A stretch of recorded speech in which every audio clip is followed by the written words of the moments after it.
Welcome. My name is Tracy Edwards, and I'm the co-president of the League of Women Voters. For today's candidate forum for Assembly District 26, and it will run about 90 minutes. Before we get to the purpose of this webinar, here's some background information for you about the League, about voting in the June primary, and the newly drawn Assembly District 26. The League has been empowering voters and defending democracy for over 100 years. We were founded in February of 1920, just 6 months before women won the right to vote through the passage of the 19th Amendment. We do have two distinct functions done separately through two different corporations, one that does voter education, of which today's event is an example, and the other, which after extensive study, takes positions and then as appropriate, advocates for the passage of laws. Regarding the June election, when you get your ballot, please pay attention to how they list your name. Is it first and last, or is it first, middle, and last? And sign your name on the ballot in the same way it's shown on the envelope. It needs to match the way you signed when you registered to vote or when you signed your driver's license. There's been a little bit in the press about the mail-in voting in the post office. And because California has passed the Voters' Choice Act, you have several options on how to vote and how to deliver your ballot. You may deliver your ballot by mail, but if you do, please mail it early. Or you may place your ballot in a drop box or deliver your ballot to a vote center. These centers replace the community polling stations. So you may be asking yourself, how do I find a vote center or a drop box? And the good news is it's very simple.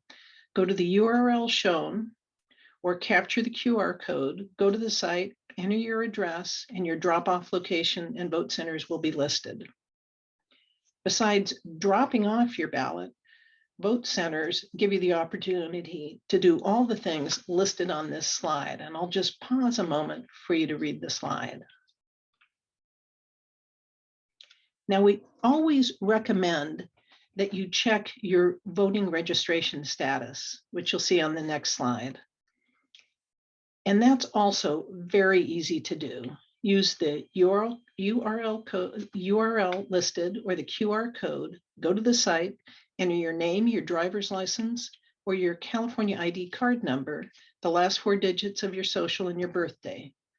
And if you get a retry, you should probably register again. Now, to say that the California ballot can be challenging is an understatement. We have some good news here as well, and that is Voters Edge. Voters Edge California is a joint project of MapLight and the League of Women Voters of California. Voters Edge California is a comprehensive, nonpartisan online guide to elections covering federal, state, and local races in the state of California, and state and local ballot measures, and it also includes campaign finance information. This is my personal go-to resource when I'm completing my ballot. The next slide is a map of the newly drawn Assembly District 26. This is a newly drawn district. It has no incumbent running for office, and the district is primarily made up of Cupertino-Sunnyvale, Santa Clara, and just a small part of San Jose. So we're going to get started. We have 3 candidates for Assembly District 26. This is a 2-year term.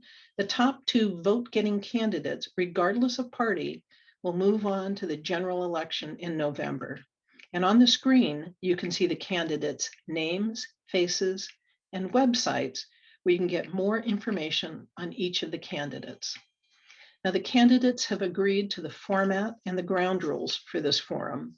I will pose the questions, which we gathered in advance. Each question has a designated response time of 90 seconds or less.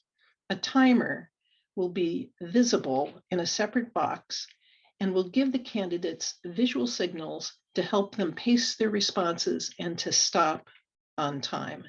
Each candidate has also agreed to be responsive to the questions they are asked, civil in their responses, not to interrupt one another or the moderator, not to make any remarks that are personal in nature or directed at an individual. And if the candidate violates the ground rules more than twice, the candidate will be removed from the forum. And with the permission of all the candidates, I will be calling them by their first names.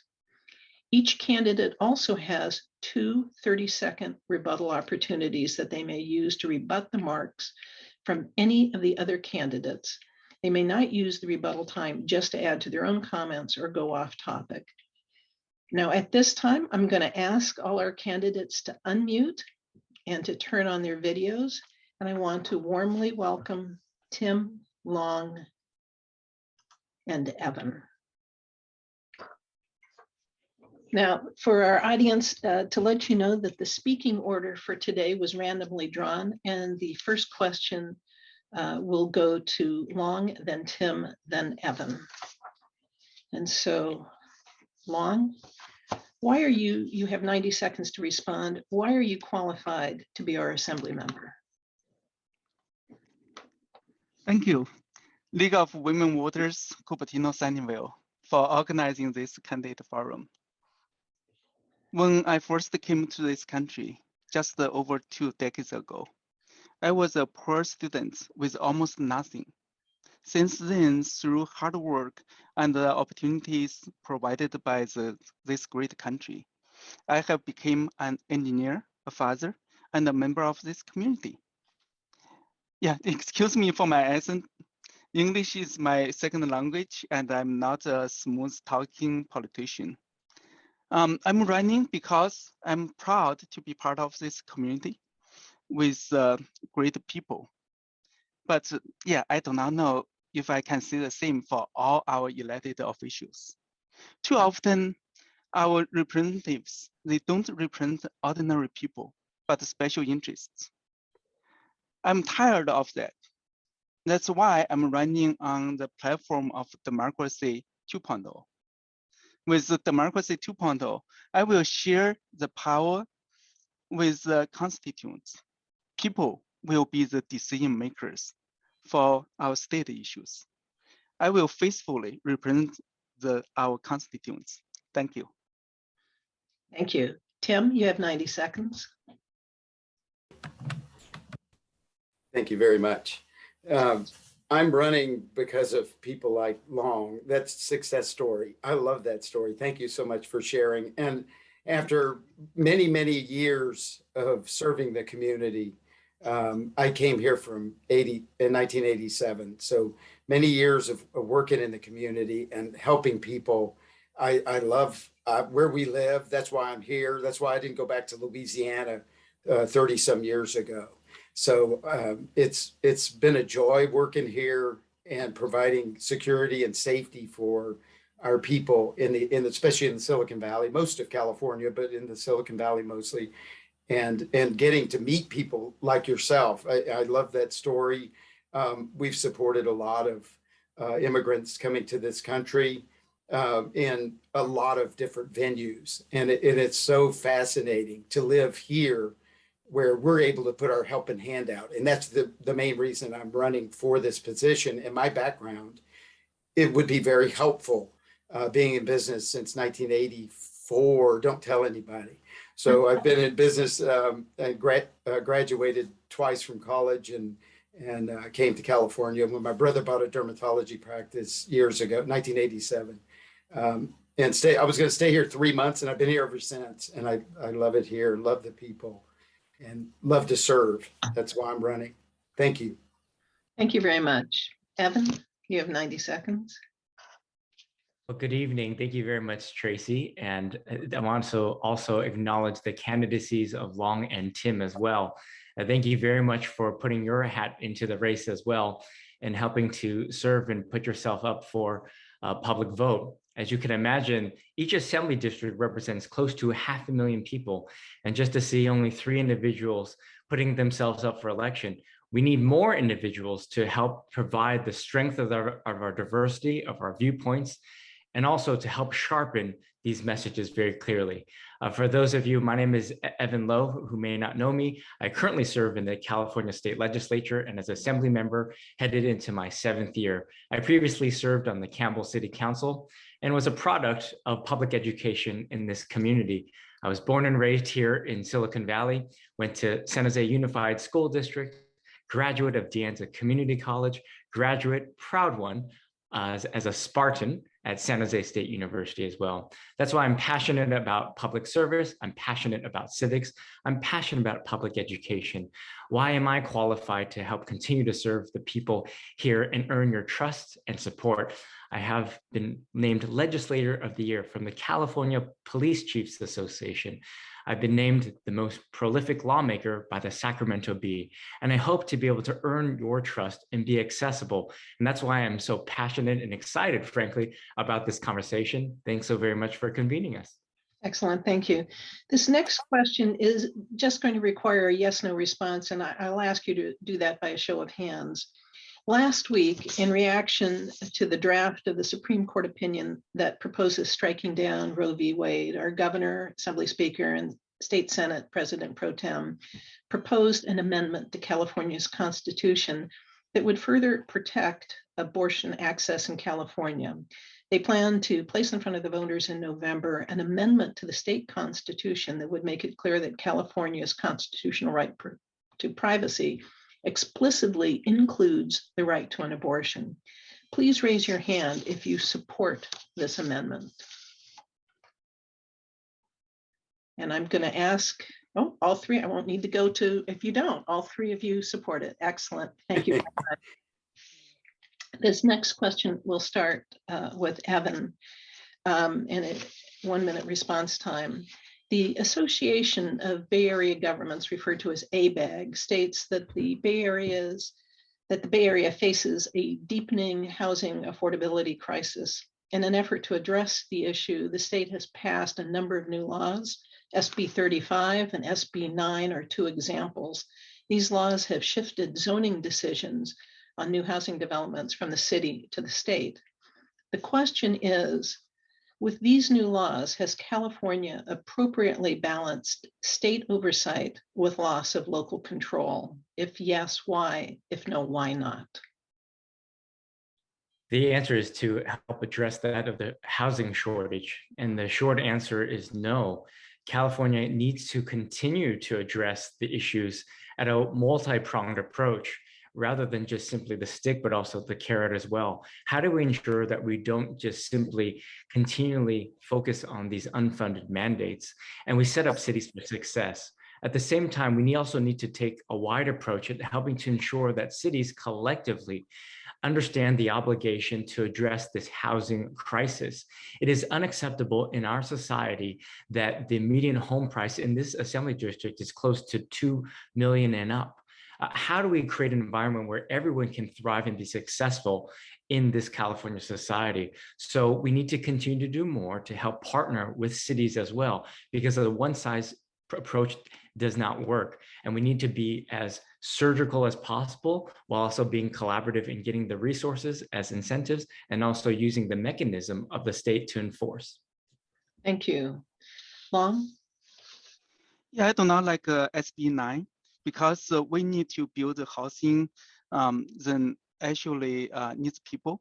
Yeah, but we also need to allow cities and local input on how to on what will happen to our neighborhood. Thank you. Thank you very much. Tim? So back to cities should be able to make decisions on housing in their particular city. I believe that's where your question was going. So it's very frustrating. You know, when you look at Santa Clara County, I love what we've done here. Since I work for the county, I'm very familiar with a lot of the things that's going on. I love the pod homes. I love the things that we're trying to help assist with smaller venues of homes. We have, I could just show you on a map. It's unbelievable the amount of homes that are being built, the small apartment homes that are being built to help people. They're still expensive. It's always been expensive to live here. So, and I think we're going to continue to grow as we're seeing people come back to our state that left. You know, we lost a tremendous amount of people, but we're still growing in the Silicon Valley, and it will continue to grow. So we have to be cognizant of that as well. And the county and the city needs to make the decision as opposed to the state mandates. Thank you. Now, I'm going to warn you, this next question has a little bit of a lengthy introduction, but I will get to the question. Since 1969, the state of California has required each local government to plan for its share of state housing needs for people of all income levels. Through the Regional Housing Needs Allocation Process, referred to as RHNA, every local jurisdiction is assigned a number of housing units representing its share of housing needs for an 8-year period. The allocations have historically been without any real enforcement provision, and as a result, the housing allocation requirements have not been met. In the most recent RHNA allocation, Cupertino, Santa Clara, and Sunnyvale each received significant new housing allocations. Further enforcement provisions have now been put in place to ensure compliance with the RHNA allocations. These enforcement provisions, including among others, restricting access to state and federal funds, fines, and an automatic approval process for certain kinds of housing development. So here is the question. And Tim, you'll be the first. Are these new enforcement provisions adequate to produce the prescribed housing units? If yes, why? If no, what additional enforcement provisions do you feel are necessary to ensure cities meet the new housing allocation? Tim, you're first. So I think a simple answer to that is no. I don't think RHNA is working, and I don't think it's going to work. I think going back, I think we need to have our cities make decisions on housing issues, as we have in Cupertino. And so I don't see as that process as being something that's going to work for city by city. Every city's different. So how are they? I don't understand how RHNA, I don't understand how they would allocate. They give an allocation. Who gives? I mean, who comes up with those allocations? So that's the big question. Who's making those mandates? So, and I don't agree with it anyway. So thank you. Thank you. Evan? And acknowledging for members of the public, there is the regional Bay Area governments that helps determine that of the allocation for the respective cities. But Tracy, we also have to understand how complicated this issue is from a statewide approach, much less even here in this region. The fact of the matter is Santa Clara will not agree with San Jose, much less Cupertino with San Jose. So when we're talking about a statewide approach, our region in the Bay Area is very different from the Central Valley. So it's very complicated. But as I stated earlier, with respect to the housing allocation, you need some type of mechanism to help guide cities a direction on the planned growth. Again, it's planned, not required, but planned growth. While at the same time, the state's role and duty to help incentivize the developers to help ensure that we are building the affordable housing that's required, while also making sure that we have project labor agreements that support workers, that we also have affordable housing, and that we have green development near major transit corridors. This is the type of direction that we hope to go in, but this is, of course, overly simplistic. Thank you very much. And Long? Yeah, I have something, a number allocated from Sacramento. It sounds like quite a communism, and it's not spontaneous. And I don't think it will work. And yeah, that's something, yeah, it's hard to predict from Sacramento. It's a local issue, and I want it to grow spontaneously instead of mandate from Sacramento. Thank you. Much shorter question coming up this time, and Long, you'll be the first to respond. What are your plans to support people who are unhoused, including those who live in their vehicles? You have 1 minute to respond. Okay. Homeless issue is basically exploding in our neighborhood. And our governments, some local governments are providing some temporary housing through motel and hotel rooms. But yeah, we can do something at the state level. I think the short-term plan is that we can be creative and provide some potentially cost-effective solution like capsule hotels for temporary housing. And the midterm plan is that we provide job training like and drug addiction treatment and to help people live a normal life. And the long-term plan is investing in education and the economy. So there will be less people become homeless. Thank you. Thank you. Tim?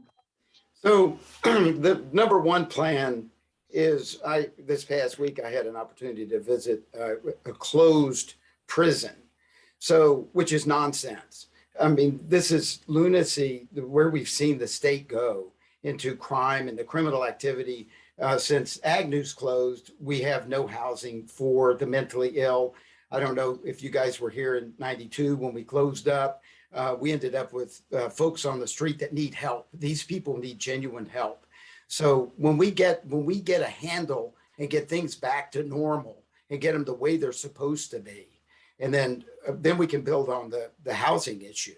And I like here where we've done the pods and we've done the different housing for the people that are trying to get back to work, that need to work. They're homeless people that need our help. And it's wonderful that we're here to help them. So thank you. Thank you. Evan? Well, thank you for the question and acknowledging the basic humanity of what we hope to see in Silicon Valley, that here, even in Silicon Valley, that we have individuals who are unsheltered, many families and single parents as well. This is unacceptable in an American and in California society, and we need to be doing better. So what is important is that we understand some of the systemic challenges and problems relating to why we have individuals who are unsheltered. Of course, acknowledging and addressing the mental health challenges that exist. So at the state level, providing additional funding, because we have gone away from helping to provide the type of support. When we think about criminal justice reform, it's important that we also help empower and set up those who go through criminal justice to get out and be set up for success. That's why we've done away with banning the box. We've helped to ensure that individuals who get out of our correctional system be set up for success. Job training is very important as well, and also housing cost affordability. All of these are intertwined, but it's not just a one size fits all. Thank you. Evan, you're up next as well. We're going to shift gears here a little bit. In 2019, the grand jury found that the VTA, Valley Transit Authority, was lacking in a number of areas. Specifically, the grand jury found that the VTA system to be one of the most expensive, heavily subsidized, and least used light rail systems in the country, and suffering from poor governance. What would you do to improve VTA governance and ridership? You have 1 minute. Thank you. For members of the public, the Valley Transportation Authority, which helps oversee that of our transportation in our region, is currently governed by elected officials through the city of San Jose, who are on the city council, board of supervisors, and other delegated elected officials. It is entirely made up of elected officials. There's currently a proposal by my colleague, Assemblymember Mark Berman, in which the legislative proposal addresses the governance issues so that you can have full-time dedicated governing board members who are passionate about these areas and who can also equally put the time in on the integrity of the institution. And I think the grand jury report is substantive, and it's important that we are responsive to them. I'm in support of the proposed legislation as we tackle and address these issues about fundamental governance, efficiency, and effectiveness for the taxpayer. And that's a piece of legislation that is moving through the legislature right now. Thank you. Long? Yeah, I didn't aware of this issue before, but I think it's leave the power to the people and give people the voice, and so they can read the officials and who did good and give them feedback and give them either award or punishment if they didn't perform. Thank you. Thank you. Tim? Okay, so I love the VTA. I love what they stand for. I love what they do. And I'm going to tell you real quickly, all of you folks, that if you've ever experienced VTA, it's not safe. And so number one, safety first. It needs to be clean. That needs to be cleaned up as priority one. Number two, I would propose that it work as a tremendous loss, just like Caltrain. because we should be, listen, if you go look at the cost to ride the thing, it's extremely expensive. It's cheaper to drive one person than it is to ride. And it's wrong. It's wrong. We should be offering that as a service. My gosh, we should be helping people get around. We want them not to drive. We're promoting them to get in the car the way it is now. So that needs to change. Thank you. Thank you. Tim, next one comes to you again. California has a goal of becoming carbon neutral by 2045. What is the one big idea you have for accelerating the goal for becoming carbon neutral? You have 1 minute. So, number one, going all electric vehicles is not going to work. It won't work with the way we're set up now. It's a fallacy. It's not true. It will not function. The one thing that, backtracking, talk about carbon, one thing that's always puzzled me was new housing. All new housing should be green. And we're not doing that. And they made it so expensive 20 years ago, I couldn't afford to do it. And with rebates, it makes no sense. It's nonsense because I have to front the money to have it done. And you're going to rebate it back in 10 years. I may not be here in 10 years. So the point is, I think we need to start looking at our environment as number one priority. And you could make a laundry list of things that are wrong now, from the forest to our new housing should be all green. We should not have this issue with PG&E overloads and all this stuff. It's nonsense. That's my point. Thank you. Thank you very much. Evan? Well, the question acknowledges that of climate change and in ensuring that California continues to lead by example in the nation. We are close to the 5th largest economy in the world. And it's important that we take a leadership role at acknowledging that climate change is real and that we have a unique obligation for the future of our children. We've seen record temperatures year after year. It's like Groundhog's Day, in which we turn on the television and saying record temperatures every single year. And you think to yourselves, I thought that was last year. Wildfires are real. These are real dangers. So let's continue on the direction and the path of California leading the nation with respect to getting to these climate change goals, renewable energy, while also making sure that we acknowledge, Tracy, a just transition. So while we have aspirational goals on environmental change, we need to also make sure that the socioeconomics work out, that the reliance on fossil fuels must eventually be eliminated. But at the same time, not everyone can afford a Tesla, an electric vehicle, and we must provide an opportunity for everyone. Thank you. Long. Well, clean energy is the answer. And we should have invest more on the clean energy. But recently I heard there's some way that join back and trying to get some solar tax for people with a solar panel. This is the wrong way. Well, yeah, we shouldn't do that. We should encourage people to use clean energy instead. Thank you. Thank you. And Long, just hang with me. You're next up as well.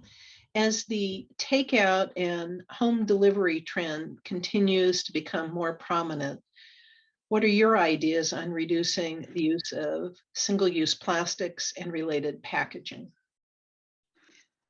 Well, yeah, we want to reuse stuff, and for the packaging, we can use something like a paper, and so they can reusable, and there can be a recycle, and yeah, for a single time used plastic, and yeah, we can yeah, it's not something I like. I normally trying to get trying to avoid it, and I always trying to use the paper, like a carbon packaging stuff, and which is we can recycle.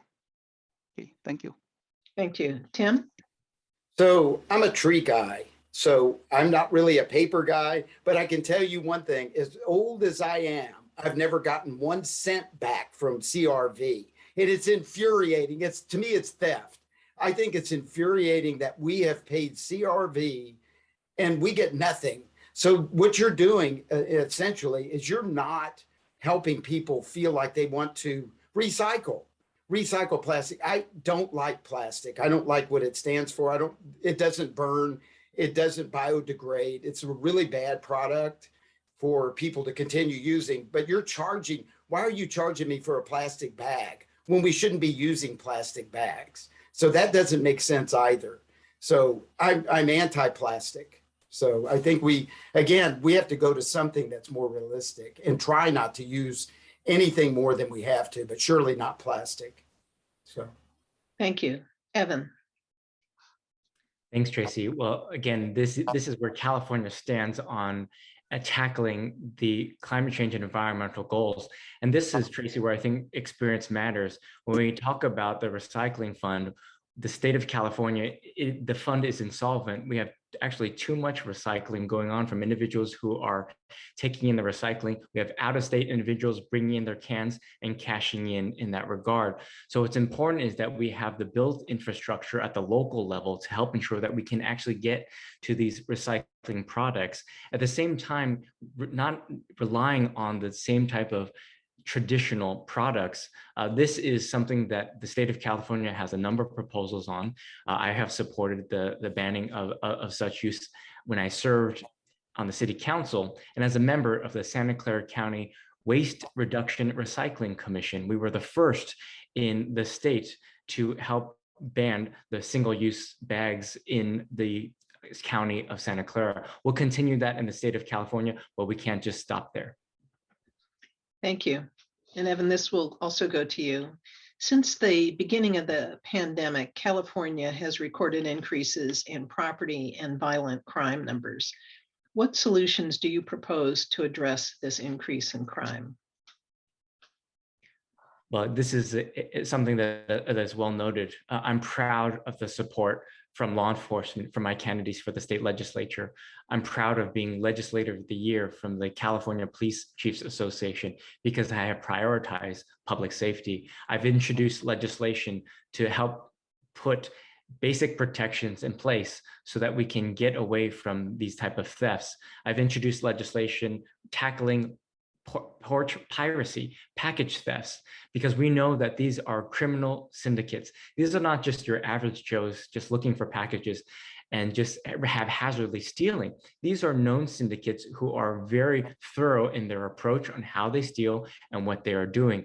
And what we need to do is have the commensurate type of repercussions while also ensuring that we have the type of corrections that we don't get to the recidivism, that we don't just throw them in jail and that's it, but that they serve their time, but that we take the necessary measures to correct their behaviors and set them up for success so they don't become repeat offenders. Thank you. Thank you very much. Long?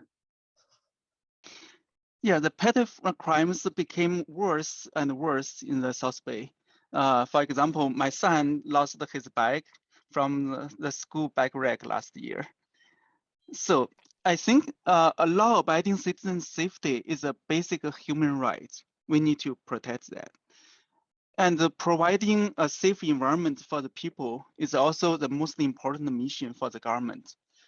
So yeah, one thing we need to do is to provide the training for the police, and need to give them enough training, and also most important thing is that for the violators who violate the other person's personal or property safety, and they should have proper consequences. Thank you. Thank you. Tim. Okay, so I think beyond the police, I think to start with, from ground zero, we need to start over in this state and revamp safety and safety laws. So we've allowed, talking about recidivism, there's no such, it won't be such a thing because we're not charging these people. They're turned away. They're turned away out in the street. So all of the crime laws need to be revamped in California, and it's a disaster. This is the worst it's ever been. I've been doing it for 30 years here, and I know firsthand.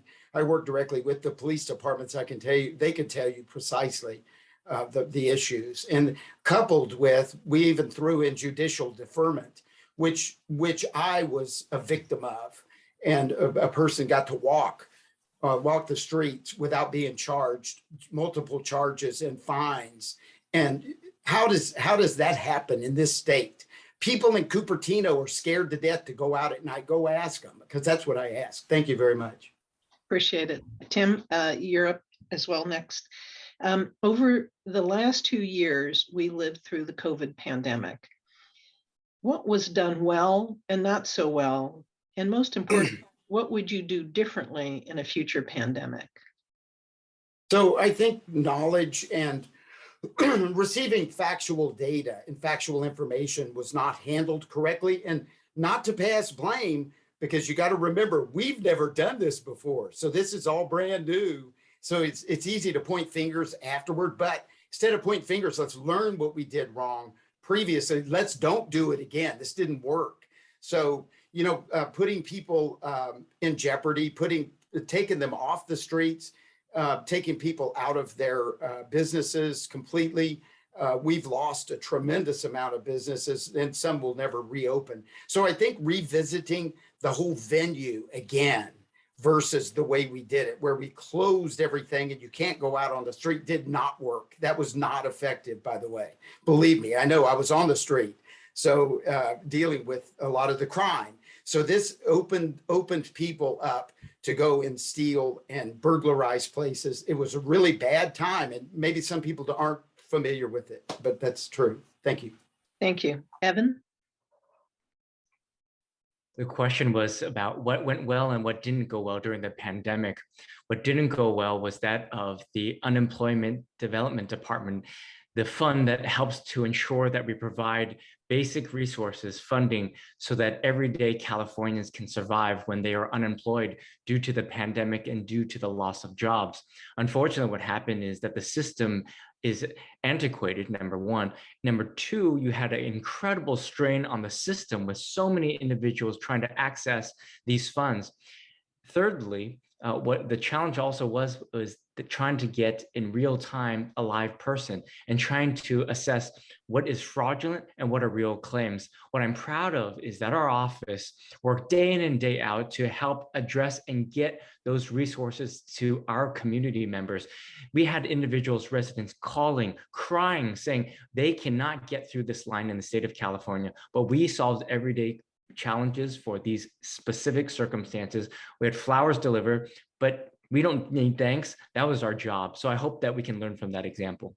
Thank you. Lon? I think the first year we didn't do a great job, but the second year we did a great job. And we for the numbers, the second year we probably after the summer of the 2021, the schools reopened and the kids came back to school. But in the first year, we overreacted and closed all the public schools. And so the kids, they suffered a lot. And that's the part we didn't do good. But after 2021, we have an even higher number, but we didn't shut down our schools. And that's part I think we did good, but right now we can see we are actually climbing out of the situation, and the pandemic became epidemic. Yeah, but getting better. Thank you. Thank you. Long, this is also to you. What ideas do you have to reform K-12 education funding in California? Education funding. For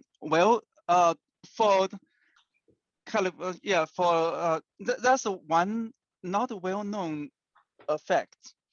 Like but it's in Cupertino, we have almost the best schools, and our elementary schools and middle schools, they are very good.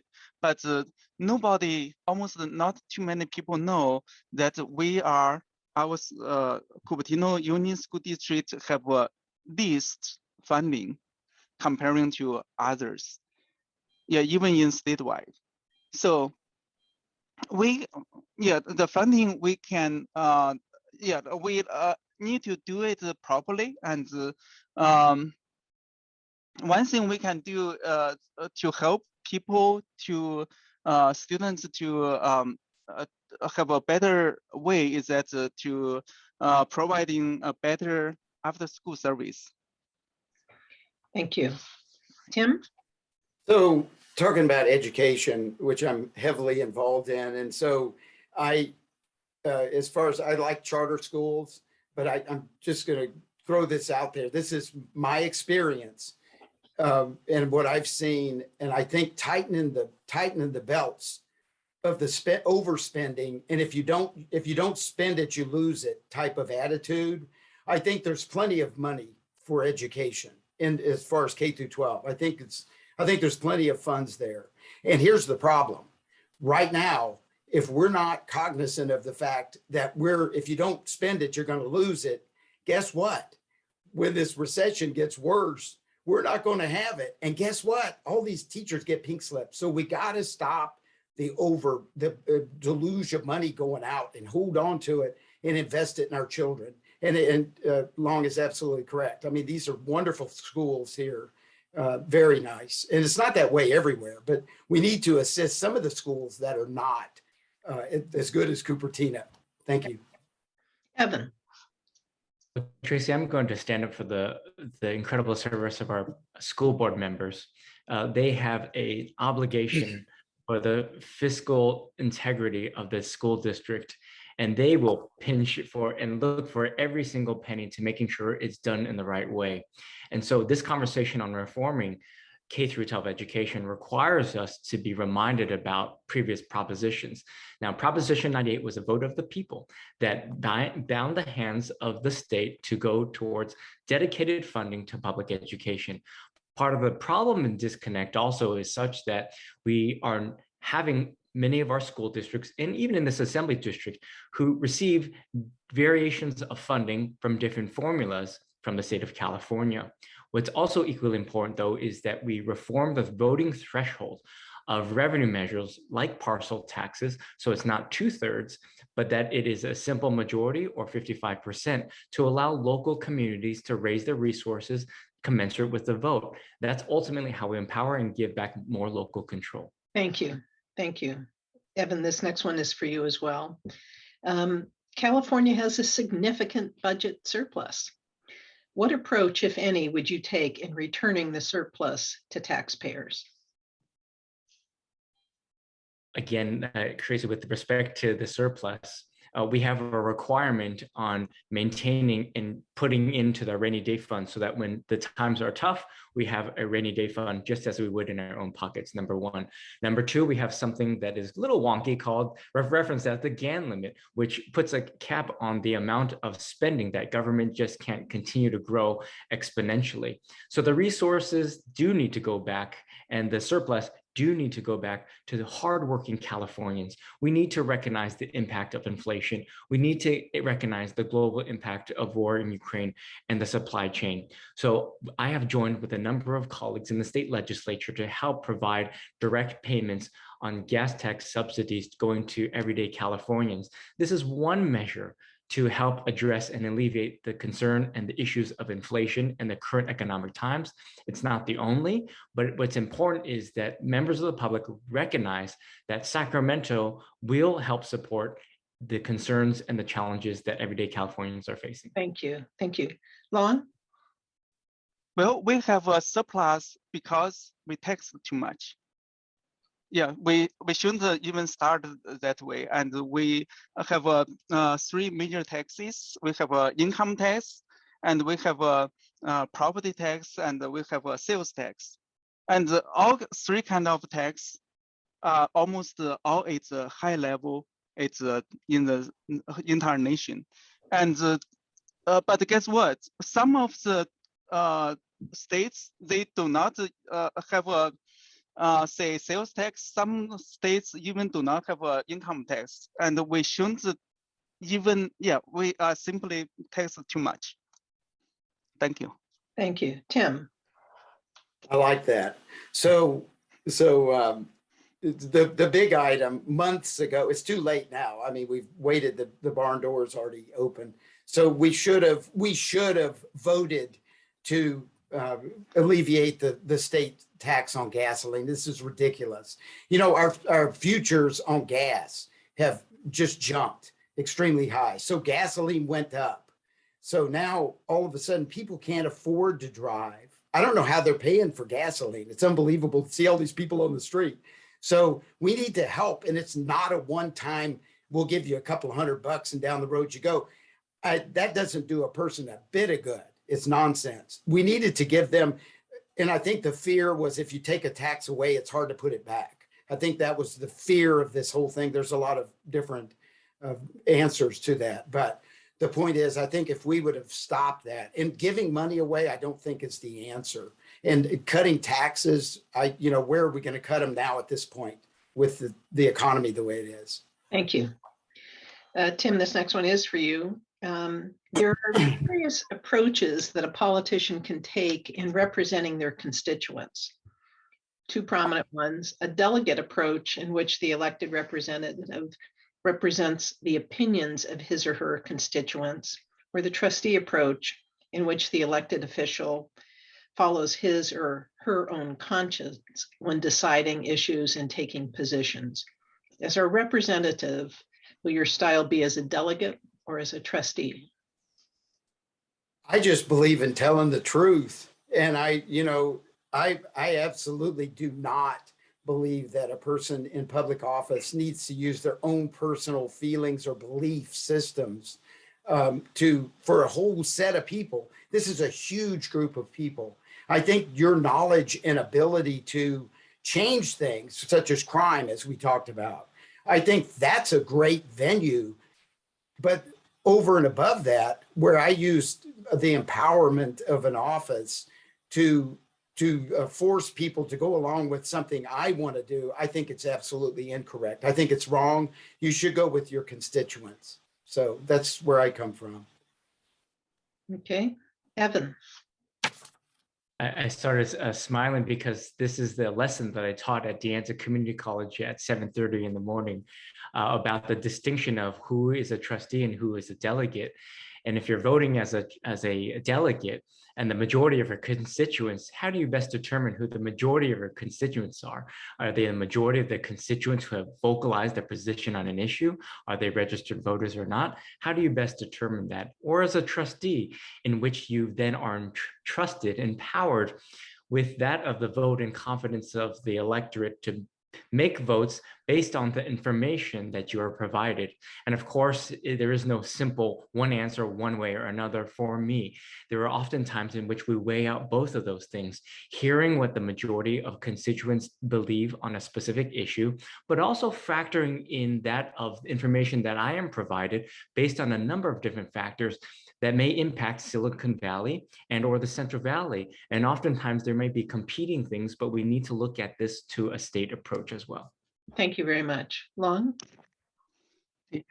This is a great question. That's exactly what I'm running on. My platform is called Democracy 2.0. In my platform, I basically will represent all the people, no matter all the voters in our district. For each issue, I will send out invitation to all the voters, and so ask them to vote on the issue. And of course, I will have a two-factor authentication and to make sure it's it's a real voter. And then, my second promise is that my official vote will be exactly the same as the result of our constitution. So in this way, I just faithfully represent our voters. Thank you. Long, you're up next again here. As a result of the pandemic, many businesses have moved a portion of their business outside. Inadvertently, this has resulted in ADA infractions, Americans with Disability Act infractions, and a series of lawsuits against the businesses. Do you support giving businesses more time to remedy these ADA infractions before incurring large fines?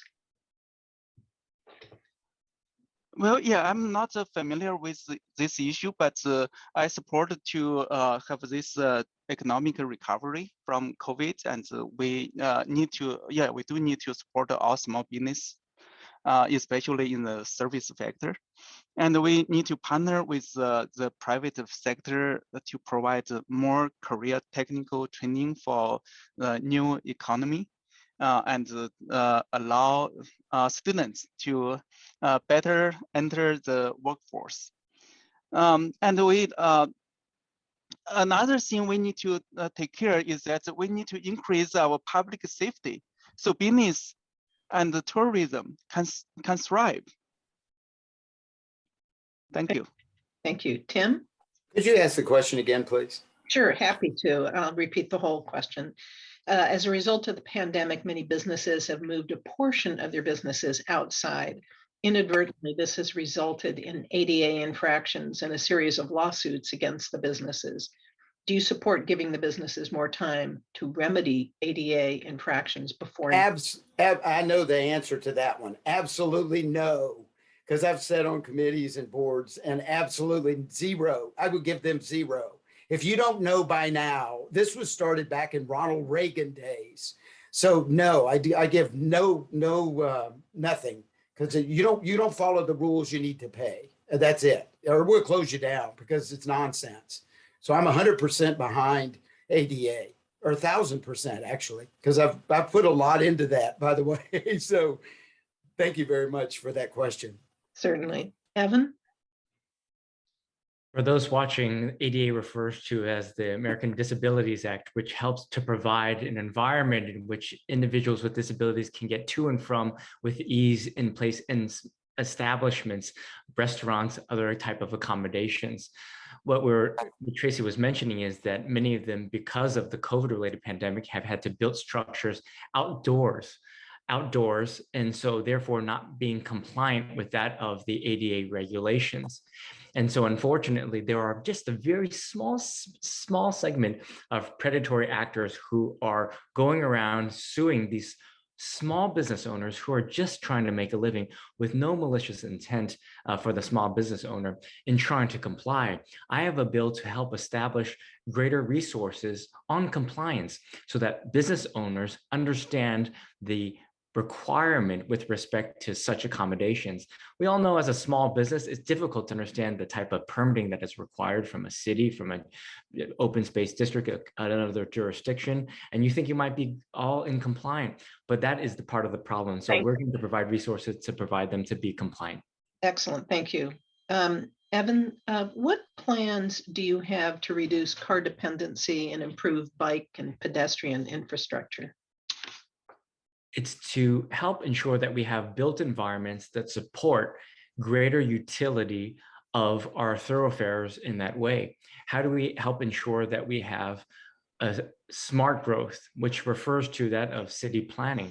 How do you have high density developments of housing near major transit corridors that also help support the establishment around major thoroughfares? Part of this also is such that we need to ensure that cities are talking to one another and that we have a regional approach to this. And oftentimes it's very localized.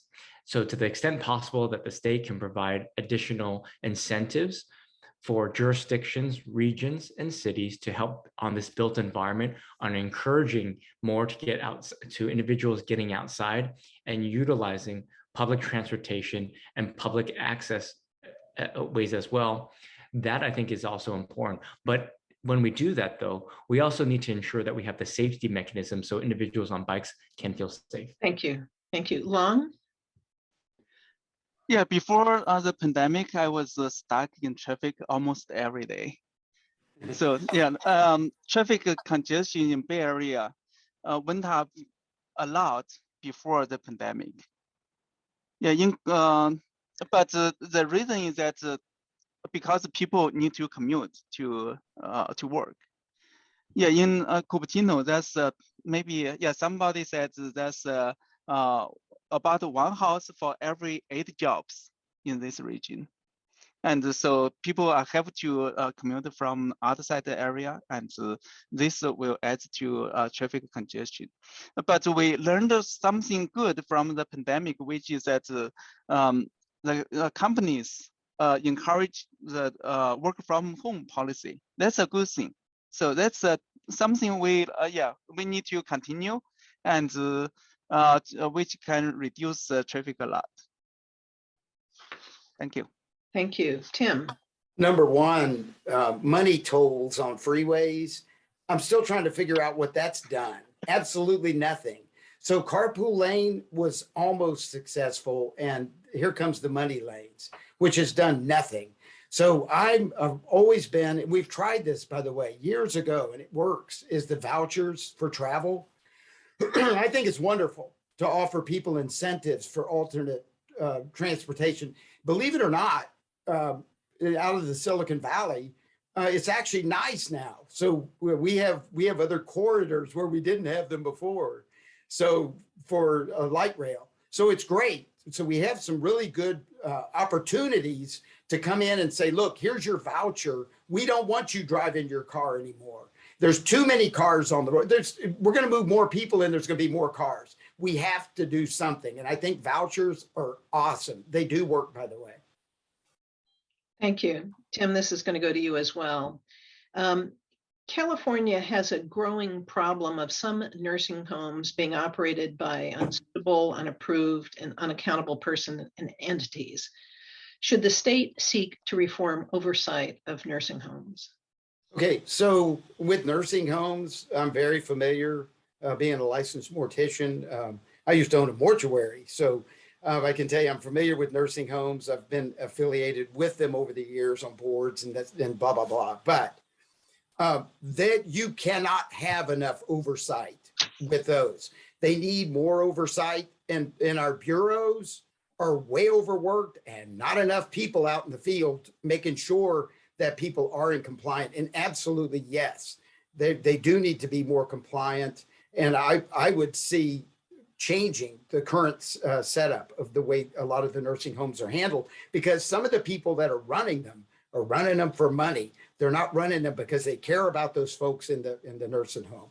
And it's wrong. It's not being handled correctly. And again, look at your bureaus, and not to mention any names, but I mean, I've known all these people over the years. So it's overworked. There's not enough people out in the field checking to make sure these places are handled correctly. Thank you. Evan. Tracy, your question was about should there be greater oversight? Is that correct? I'll repeat it. California has a growing problem of some nursing homes being operated by unsuitable, unapproved, and unaccountable persons and entities. Should the state seek to reform oversight of nursing homes? The answer is yes. Anytime there are substantive problems in which there are bad actors, it's important that we take the opportunity to focus on some of the reforms and also the enforcement. By the way, not every problem requires a new legislative proposal or a fix. Sometimes it's enforcement and ensuring that the departments of consumer affairs or the bureaus, the departments are doing their jobs of enforcement, oversight, and accountability. These key measures are very important. Similarly, part of the problem exists is that you're having different state agencies talking, not necessarily talking and communicating with one another in real time. And so how do we help ensure that the state agencies are talking to each other? And again, it's the Department of Consumer Affairs, it's the Managed Care, Department of Health, and also local agencies as well. We should always be doing better in advocating for consumer protection. Thank you. Long? Okay, yeah, I do not know say how this issue even started. If there's some people are not qualified, and how could they get the qualification to run those necessary homes? So yeah, that's I think it's still the market and also the justice system. If they running something wrong and cause the effects, and if it's a crime, and we just sue them legally, and if they violate something, and that's can be fine, can be they disqualified and do not run. So that's something we can do, but going back to state, probably not the right way. Okay. Very good. Long, this next one is for you. Assembly District 26 includes areas like Alviso, which has been identified as at risk due to sea level rise. What's your plan to deal with sea level rise and its impact on communities surrounding the San Francisco Bay? Well, it's essentially our climate change issue, and we need to say for things like there's several things we need to do. One thing is that we need to have a proper forest management, and so we can reduce the wildfire, and also have a water retirement, and so people can collect more water and reuse them, and so yeah, just for Alviso itself, maybe we can build a dam around it. Okay, thank you. Very good. Tim? So I've been in Alviso area a gazillion times, and I'm not familiar with that being a issue, but maybe on the same lines as Long, you know, I'm a tree person and I'm a plant a tree guy. And so I love trees, and I would love to see trees come back to our area and change the scope of our environment, because the forest, I mean, we saw it here firsthand. I mean, we couldn't even breathe. So no, the forests are not being handled correctly. It's a mess that we need to clean up our air first. And so as far as the environment goes and the sea level goes, I mean, I was there at Katrina, so I saw what happened when we had that hurricane. Fortunately, we don't see that, but we do see issues when we have earthquakes, as you know. And so I'm not familiar with Alviso's high water problem at this point. Thank you. Evan? Tracy, there is no estuary like we have here on the West Coast in the San Francisco Bay Area. I am very familiar with this issue. In fact, the council member for the city of San Jose who represents Alviso is San Jose council member David Cohen, in which about 3 months ago, I toured Alviso with him and identifying that specific issue and the particular project and the scope and the magnitude that is required to address this issue. What is important is understanding a couple of things. One is the role that the state plays, the role that the city plays, and also regional governmental entities. And all three need to help partner to help ensure that we have the resources dedicated to tackling this issue. So it's not just simply a city issue, a regional issue, or a state issue, but that we all must come together. I also am proud to stand with environmentalists in addressing and acknowledging the environmental impact in this regard, and have supported legislation and resolutions to acknowledge sea level rise as a major issue in California. Unfortunately, because of so many of the competing issues, California has not focused on infrastructure and planning, but we need to continue to do so. So thanks for that question. Thank you. This next question is just a yes, no. So I will ask for sort of show of hands on this one. Given recent complaints about sexual harassment involving staffers in Sacramento, the Sacramento government, state government, do you support reform of the Assembly's workplace conduct unit to further improve the Assembly's response to complaints of sexual harassment? Again, this is just a raise your hands if you support the reform. Very good, thank you. You know, I have to commend you all. You were very efficient in responding. We were going to end this early, but we do have one more question. And it was a question that you were given in advance, and Evan, you will be the first one to respond. What question do you wish we had asked you during this forum, but we did not? And you have 90 seconds to respond. Our democracy is under attack. What would you do to help safeguard and maintain the integrity of our democracy? Well, thank you for that question, Tracy. I appreciate you asking that question. But this is what this conversation is about, that we should be having more of these conversations, not in isolation, not behind a computer and hidden by a fake profile on social media, but real, frank, honest conversations in which we have the spirit of our democracy.